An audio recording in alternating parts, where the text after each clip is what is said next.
Je suis un enfant du Sahel et je tiens à proclamer à tous ces moutons déguisés en politiciens que la démocratie divertissante de l'Afrique est d'une vanité médiatique. Et même si le spectacle de cette dernière consiste à prendre le train en marche, à laisser aux paysans l'effort d'écouter la Radio France Internationale en langue locale, même s'il n'a pas l'air de maîtriser l'ordre du jour, même s'il n'a pas l'air de voir clair vis-à-vis de la politique du ventre du mouton de la maison, même s'il n'a pas l'air de voir clair dans la mission suicide de ces loups qui n'ont jamais cessé de piller les ressources africaines,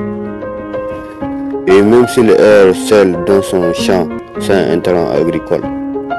même s'il est muni des outils rudimentaires et archaïques durant toute la campagne agricole,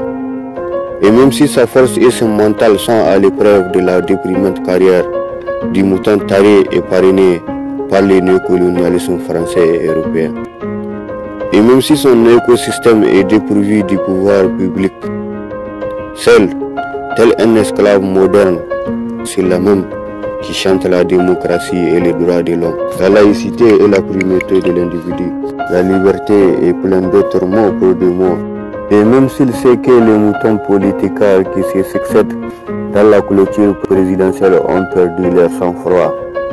tout comme la première génération du mouton dressé et dompté par les galons du général de Gaulle. Et même s'il sait que l'avenir paraît bien sombre sur la politique africaine, et même s'il sait que les législatives sont juste des protocoles accaparés par la démocratie nouvelle et révolutionnaire des manœuvres scandaleuses du néocolonialisme occidental, et même s'il sait que les moutons démocrates sont juste des animaux politiques qui n'ont pas été désavoués par la profession de tous les soi-disant défenseurs d'une démocratie nouvelle qui disparaît telle une actrice et qui apparaît telle une sorcière sanguinaire sur les pieds de son mule, telle une multinationale derrière ses ressources minières, telle une meute de chiens enragés qui rôdent derrière ses rêves les plus fous,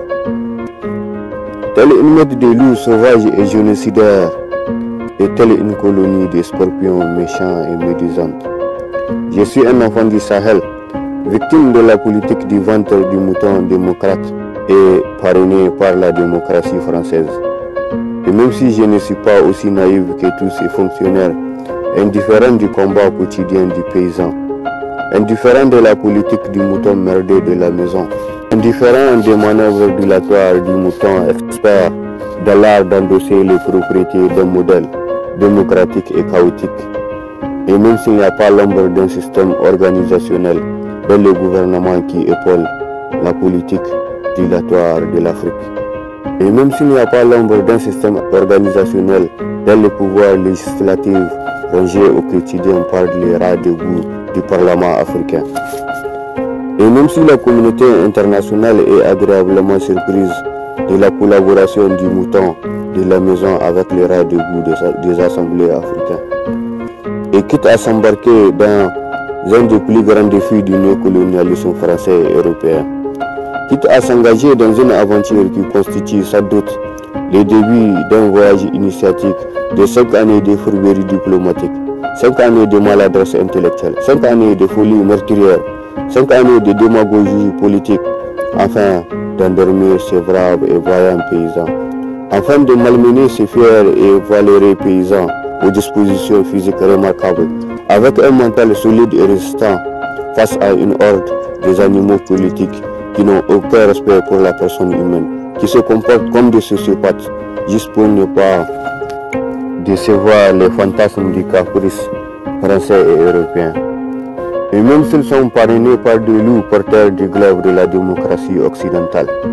et même si ces loups déguisés en politicards n'ont jamais cessé de bassiner l'Afrique sur les droits de l'homme, et même s'ils n'ont jamais cessé de parrainer des moutons de la maison pour normaliser les manœuvres dilatoires de la démocratie occidentale en Afrique, et même s'ils n'ont jamais hésité de parrainer une politique je m'en foutiste dans le seul but de certifier les manœuvres du pillage de l'Afrique et de ses fils, dans le seul but de sponsoriser les moutons qui activent les modes silencieux face aux multinationales français et européens, Dans le seul but de parrainer une lignée de moutons allergiques à la voix d'une Afrique fière et libre.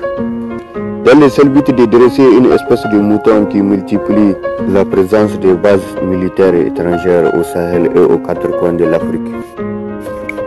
Dans le seul but de parrainer une espèce de mouton politicard qui milite pour la veuve et l'orphelin sous le projecteur de la télévision nationale pour finir par se prostituer dans les couloirs de l'Élysée, tout comme dans la grande salle de l'Union européenne.